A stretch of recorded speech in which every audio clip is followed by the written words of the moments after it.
That is 4G, the mobile network that's used around the world to make calls, send messages and surf the web.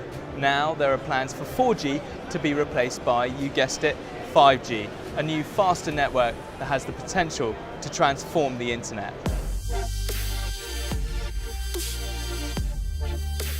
5G is a software-defined network.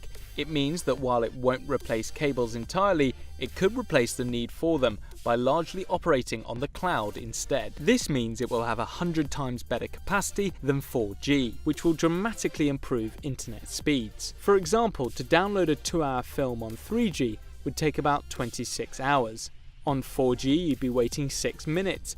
And on 5G, you'll be ready to watch your film in just over 3.5 seconds. But it's not just internet capacity that will be upgraded, response times will also be much faster. The 4G network responds to our commands in just under 50 milliseconds. With 5G, it will take around 1 millisecond, 400 times faster than a blink of the eye. Smartphone users will enjoy a more streamlined experience, but for a world that is increasingly dependent on the internet just to function, a reduction in time delay is critical. Self-driving cars, for example, require a continuous stream of data. The quicker that information is delivered to autonomous vehicles, the better and safer they can run.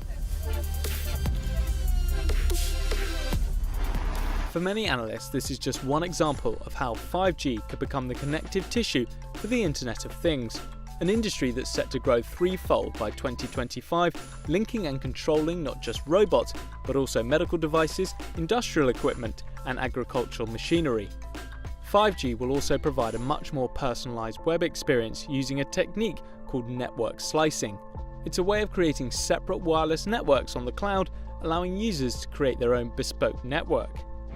For instance, an online gamer needs faster response times and greater data capacity than a user that just wants to check their social media.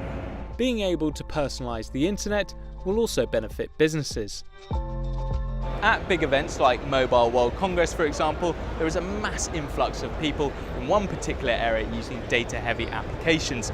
But with 5G, organisers could pay for an increased slice of the network, boosting its internet capacity and thus improving its visitors' online experience.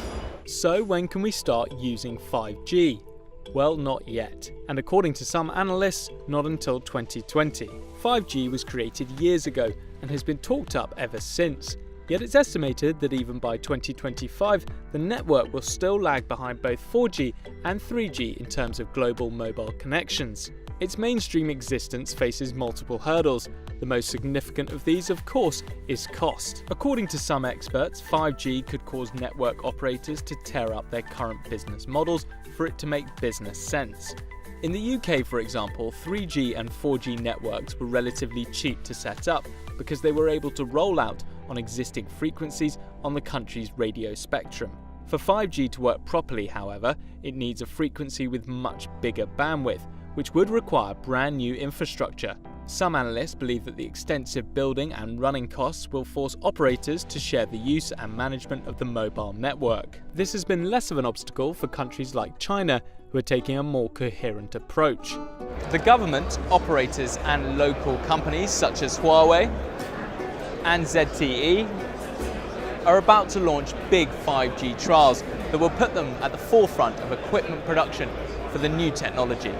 That may be at the expense of the West, where there is concern regarding Asia's 5G progress.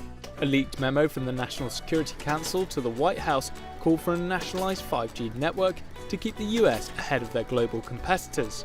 White House officials dismissed the idea, but some experts predict that by 2025, nearly half of all mobile connections in the US will be 5G, a greater percentage than any other country or region. It's still likely, however, that much of the West will have a more gradual approach to 5G, driven by competition but with a patchy style of development. For example, AT&T pledged to start rolling out 5G later this year, but in just a handful of cities. For key industrial zones, however, it's predicted the technology will be adopted quickly, while for many in rural areas, 5G may be a long way off. But when 5G does establish itself and fulfill its supposed potential, it could even change how we get the internet at home and at work, with the wireless network replacing the current system of phone lines and cables. It may not happen overnight, but 5G is coming. Hi guys, thank you for watching. If you'd like to see more of our tech videos, then check out these. Otherwise, comment below the video for any future explainers you'd like us to make. And remember, don't forget to subscribe. Thanks for watching.